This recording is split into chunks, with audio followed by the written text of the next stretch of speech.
Hello and welcome to PMI's Uncommon Sense podcast, tools to improve your work forever. I'm Susanna Clark, Managing Partner with PMI. Our Uncommon Sense podcast is a 15-minute conversation with our expert consultants. They talk a lot of common sense, although much of it is not common practice. And that's what this podcast is all about. We want you to be inspired to improve your business through learning more about the tools which can help you succeed and grow.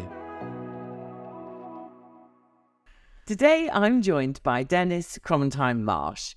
Dennis, could you just introduce yourself for anyone who doesn't know you? Hi, Sus. My name is Dennis Crommentuijn-Marsh, and I'm a director consultant with PMI and also head of data analytics and insights. Fab. Today, you and we're going to talk about when you've got to the point with your project or theories on what a new solution might be, the practicalities of, so how do you go about piloting that in the real world?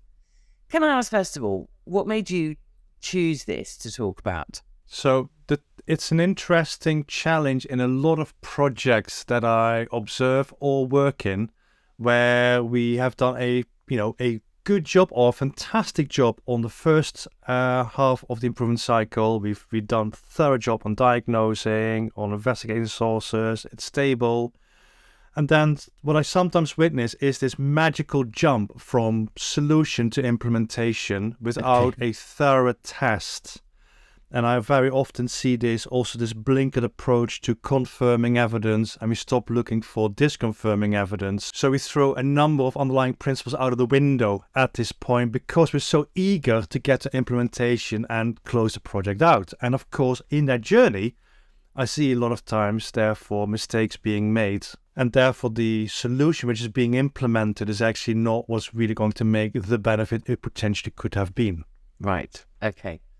So this to close the gap between I've got an idea and I'm implementing it. It's how do I test it, first of all, to make sure that actually this is the right answer?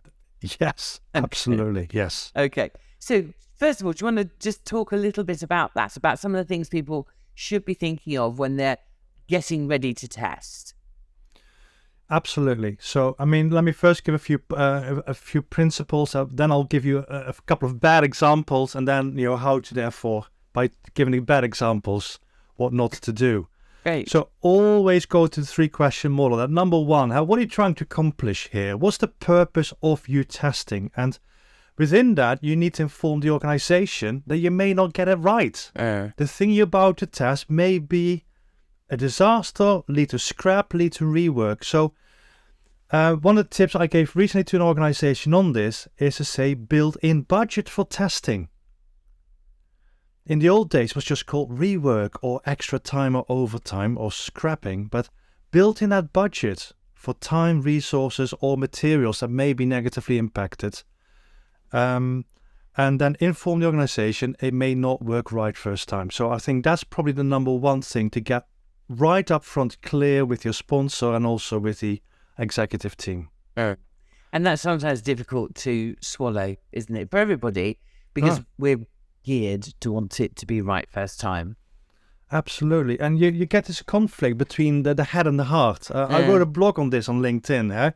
The heart desires change, but the head sometimes says, no, this wasn't the change that led to an improvement. But the heart says, I do, and therefore I will modify now my results to be the confirmation bias that we spoke about. Okay, so you've established the 3-question model. You've set the expectations with your stakeholders and sponsors that you're going to do a test. So what next? What sort of tips and tricks would you give people? Because clearly, sometimes testing can be risky, can't it? You've got business as usual going on. You don't want to bring everything to a grinding halt. No, indeed. But sometimes we have to make a very uncomfortable choice to pause momentarily. And so one of the best case studies that I use here, it was when Terminal 5 at Heathrow Airport got opened. And within the first 24 hours, it became an unmitigated disaster. So we did some analysis on this, and there was a lot of analysis done at that time. And it was an interesting pilot that they did where they had this beautiful new solution, this beautiful new way of working, more effective, more efficient, it should delight customers, and it became a disaster because there were queues, there were bottlenecks, and a lot of luggage ended up in Italy to be reprocessed and sent then to their onward journey. So when they analyzed this, they found out that it was a bit like, I don't even remember a film called The Truman Show. So in The Truman Show, it was a film with Jim Carrey. In the morning, all the actors get in their place. Actors 1, are you ready? Actors 2, are you ready? And then 3, 2, 1, go. And that's what they did. They had people ready with luggage inside the terminal. They had people at the check-in desk ready to do the processing. They had people downstairs in the luggage handling areas ready to take the luggage. So everybody was prepared like that. That test was a success because everybody was in the right place ready to deal with that part of the process. Day 1 happens of the real opening, and this was just after 9/11, so there was a lot of increased security. People had to drive, the people that worked in the building had to drive to their secure car park where there was a security gate. The security gate became the first part of the delay. Some people had forgotten their pass, so couldn't get in the secure car park. So we had less resources now working in the building. We also now had people arriving, and the people don't arrive smoothly. They arrive as they arrive, when they arrive, ready for their flight, some earlier, some later, etc. So we had variation there. The people downstairs in the luggage handling areas, they could not drink water whilst working because it's a secure area. Had to leave the area, and by law, they had to then have a 15-minute break every 2 hours. Even though there was a lack of resources working there, they had to come out to do their break, as it was agreed with their working conditions. So all these things started to cascade, leading to the impact that we then saw in the newspapers, in the media, the delays, the lost luggage, etc., etc. So when you now analyze this, what you realize is they hadn't tested the real thing. They had tested a micro element of it, which was within their control. They hadn't considered all the elements that were outside their control and the potential impact they had about what happens almost within the building. So here's an example of a pilot which was beautifully designed, was a success, and went horrendously wrong when the go live day happened. So top tip here is, as much as possible, reflect the real world, the real scenario, and do not use actors. Use the real people and look out for anything that may impact the outcome that you're after, and look for that disconfirming evidence. So that's one of the examples that I use in this. Another story, I was supporting a project which was within a manufacturing client, and one of the factories was very, very cash rich, and they had a mindset of wherever they have a problem, throw money at it. And they had on quite a good diagnostic on a technical problem within their manufacturing process, and it was all about measurement. So they came up with, you know what, we've got the problem, we verified the problem is, we now have $40,000, let's buy this piece of equipment because that will solve our problem. They bought it. They then did the pilot test with it, and guess what? It didn't work. So they just wasted $40,000 on this beautiful bit of equipment that nobody else could use. So they had to scrap it. So here was an interesting example. Again, this gung-ho mindset. We have the problem. I'm sure this will be the solution. Just let's go and buy it. So back to pilot testing, of course, is the question should have been, how could I have tested this piece of equipment for its usefulness? Because we have a theory, can we test the theory? No. The language I've just used, Suze, as you will recognize it, is of course the language of PDSA, Plan, Do, Study, Act.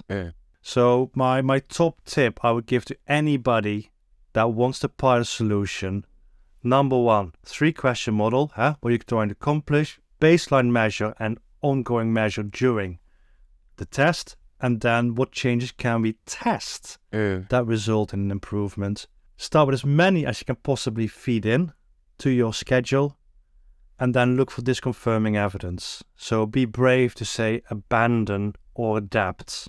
Don't feel forced or pressured that you have to say adopt. I'll go one more story. I'll throw it in, now you can make a choice. All right. I was coaching a black belt project, and this black belt had a really interesting challenge. They worked in the water purification industry, and they have more than 100 sites where they take, non-potable water, so water that's not fit for human consumption, and had to turn it into water fit for human consumption. So his challenge was that they had a gold standard site. And the CEO said, this gold standard site, now deploy this solution across all the other 100 sites that we've got. Makes perfect sense, huh? Have best standard, best working practices. Now go and do the fan out, go and do the replication. And this black belt went back to CEO and says, well, that's great, but there's a problem. So what's the problem? Well, we made 27 changes on the site. We don't know which change actually resulted in an improvement. Perfect. So his project was actually a reverse engineering of all the potential solutions they wanted to test and figure out which one was significant. So here we had a black belt level project, which was all about design of experiments, but in reverse, to figure out which combination, which top 3, which top 5 were actually worthy of exporting to all the other 100 sites. So again, a fantastic example of piloting, and in this case, using design of experiments. Yes, the opportunity there, which I see many times when I talk to clients who are multi-site, they try something out, it works, they implement it, they get results. You can see the shift change on their control charts. But the thinking about this, so is this going to work in different continents, in different locations? Yes. Really key. You can't just trust I can implement this. Absolutely. Brilliant. If you have any questions, do get in touch. Yeah. Dennis would be happy to talk more about helping you test your solutions before you implement them to guarantee better results. Thank you very much, Dennis. Thank you so much for joining us. You can find more episodes of our Uncommon Sense Tools to Improve Your Work Forever in our Knowledge Hub on our website, or, of course, your favourite podcast platform. And do subscribe so you never miss an episode. Don't forget to check out the show notes for this episode, where you'll find links to more content on this topic, which includes webinar recordings, toolbox guides, blogs, and infographics, and our training page. You can always drop us a line on team@pmi.co.uk and arrange a time to have a call to talk about how these tools can help you in your organisation. We'd really love to hear from you.